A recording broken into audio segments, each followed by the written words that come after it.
Hi, అందరికీ నమస్కారం. ఆత్మను పట్టిద్దాం. 4 ఏళ్ల చింటూ నాన్నతో కలిసి రాలిన రేగుపళ్ళ నేర్పుకుంటున్నాడు.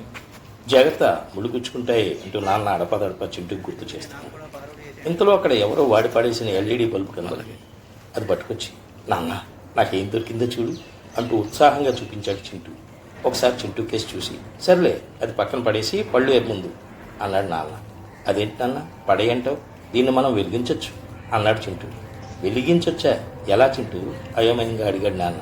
అదే అప్పుడు మనం ఒక చోటుకి వెళ్ళాం కదా, అన్నయ్య స్టేజీ మీద కథ చెప్పాడు, అన్నలు అక్కలు చాలామంది పాటలు పాడారు, డ్యాన్సులు చేశారు, ఇంకా సైన్స్ కూడా చేశారు. అక్కడ ఒక అక్క చెప్పిందిగా, నీళ్లలో నిమ్మకాయ పిండి ఉప్పు కలిపి ఆ నీళ్లలో ఎలాంటి బల్బు పెడితే వెలుగుతుంది అని.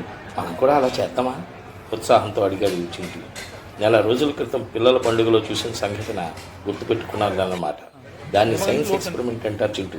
సాయంత్రం బజార్ నుంచి కొత్త బల్బు నిమ్మకాయలు తెచ్చుకుని చేద్దాం చెప్పాడు నాన్న.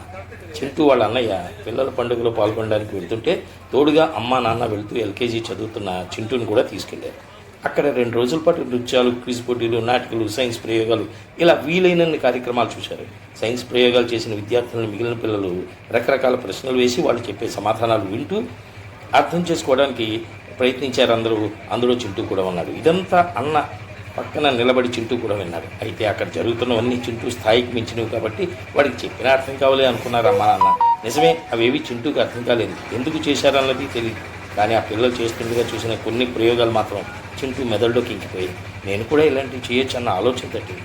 అందుకే బల్బు కనబడగానే మనము వెలిగించవచ్చు అని ఉత్సాహంగా తెచ్చి చింటూని చూడగానే సివి రామన్ మాటలు గుర్తొచ్చాయి నాన్నకి.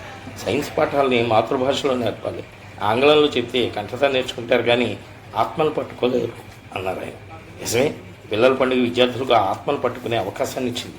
అది చూసి ప్రేరణ పొందిన బాబులో ఆ ఉత్సాహం కొనసాగేలా చూడాల్సిన బాధ్యత ఇక తల్లిదండ్రులుగా మనదే. నిజమే, మాదే అనుకున్నాడు చింటూ వాళ్ళ నాన్న.